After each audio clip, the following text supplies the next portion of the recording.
Happy Thursday. I can't believe it's already another Thursday, and I can't believe that it's the end of October already. It's definitely fall-like here, which I do love the cooler days and really cool nights where you get to like put covers on and stuff and not be freezing.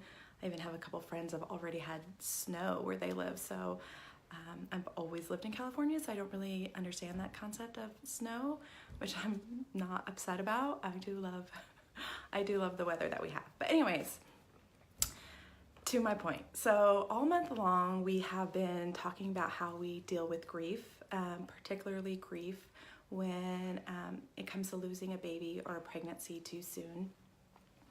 And the end of October is a time of year many people start thinking about loved ones that we've lost. And I was just recently talking with a friend of mine, and she was telling me about how her and her family celebrate Dia de los Muertos, or Day of the Dead, with their family. And it really just got me thinking about how it is so important that we remember those and honor those that we've loved and lost. In a way, I think it can be especially true for those that have lost their babies because they love them so deeply and lost them way too soon. And you're not just grieving your child, but you're grieving all the potential and experiences that you didn't have. So it can be even that much more devastating.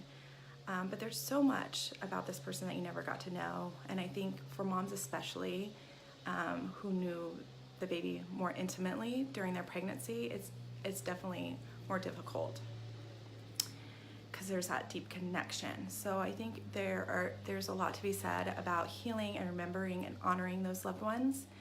And so that's what I want to talk about today. What are ways that you can honor and remember your baby that you lost too soon or other loved ones?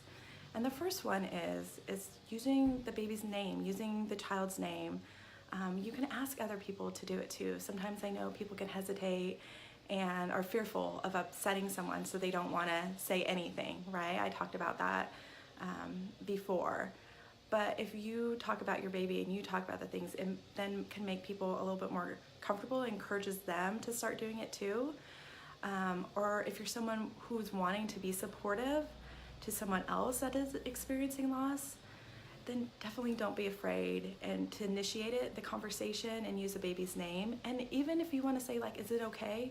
Most likely they're going to say yes, it's okay. You know, you can check in with them if you need to. Another thing that you can do is create a ritual or ceremony. And I'm not talking something like elaborate or even necessarily religious. It just can be something that you do maybe only one time, or it can be something that you do every year on the due date or every day sometime during that month to remember them, to just help you grieve and heal. And it could be something as simple as sending your partner a text message, a special text message. It could be singing a song that makes you remember them, or playing a song and maybe dancing with your partner. You could take a walk. Maybe a walk in nature can be really healing. Maybe you light a candle that you set out all day and let burn all day.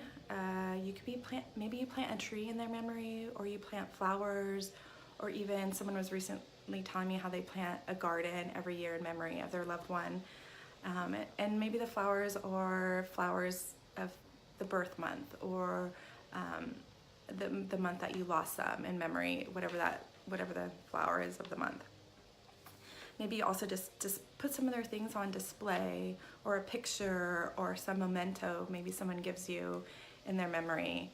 And I have a good friend that lost their child, and they still make a birthday cake every year on her birthday and have a celebration with their kids and everything. And it's really quite sweet, and I think can bring a lot, adds good memories, to that date. Another thing you can do is make a memory that lasts forever. Maybe you hang a picture of them, or maybe you make a piece of art with their name on it and put it in your home. Maybe you get a tattoo honoring their birthday or honoring your baby.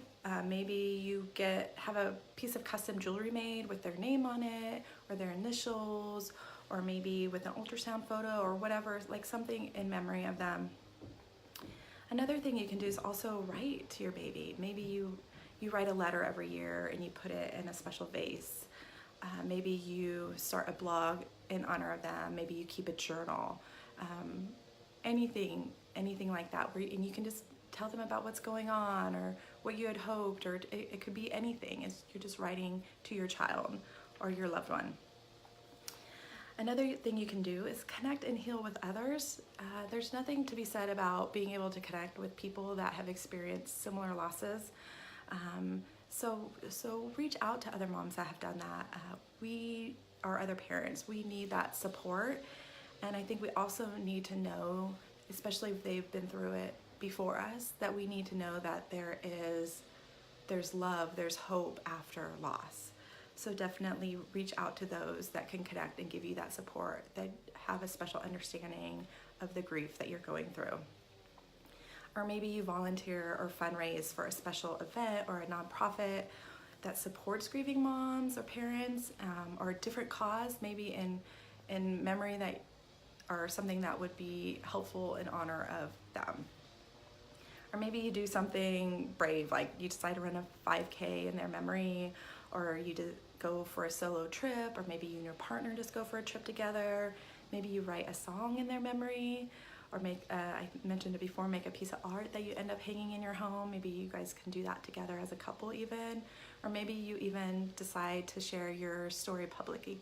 Whatever you do, it doesn't matter how much time passes. Honoring and remembering a loved one is a lifelong, right? So you can do it as long as it feels good to you and whatever you want to do. So maybe you do something different every year in their memory. So I would love to hear ways that you honored your loved ones. So please feel free to share in the comments, because I think it's always helpful for others to hear what other people are doing, to give them ideas or to give them hope or to give them, some sense of peace. So until next time, guys, take care.